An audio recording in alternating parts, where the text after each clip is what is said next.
श्री गणेशाय नमः। दारिद्र्य दुःख दहन शिवस्तोत्रम। श्री गणेशाय नमः। अथ श्रीमत् शिवाय नमः। अद्य पूर्वोच्चरित वर्तमान एवं गुण विशेषण विशिष्टायां शुभपुण्य तिथौ मम अभीप्सित कामना सिद्ध्यर्थं शिवस्तोत्र जपमहं करिष्ये। विश्वेश्वराय निरकार्णवतारणाय कर्णामृताय शशिशेखरधारणाय कर्पूरकान्ति धवलाय जटाधराय दारिद्र्यदुःखदहनाय नमः शिवाय। गौरीप्रियाय रजनीश कलाधराय कालान्तकाय भुजगाधीप कंकणाय गंगाधराय गजराज विमर्दनाय दारिद्र्यदुःखदहनाय नमः शिवाय।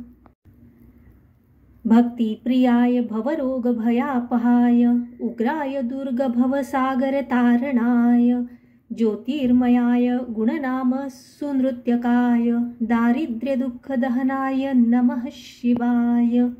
चर्माम्बराय भवभस्मविलेपनाय भालेक्षणाय मणिकुण्डलमण्डिताय मञ्जीरपादयुगलाय जटाधराय दारिद्र्यदुःखदहनाय नमः शिवाय।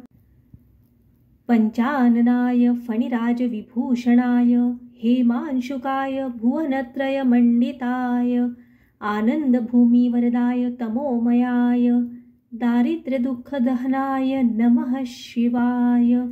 भानुप्रियाय भवसागरतारणाय कालान्तकाय कमलासनपूजिताय नेत्रत्रयाय शुभलक्षणलक्षिताय दारिद्र्यदुःखदहनाय नमः शिवाय।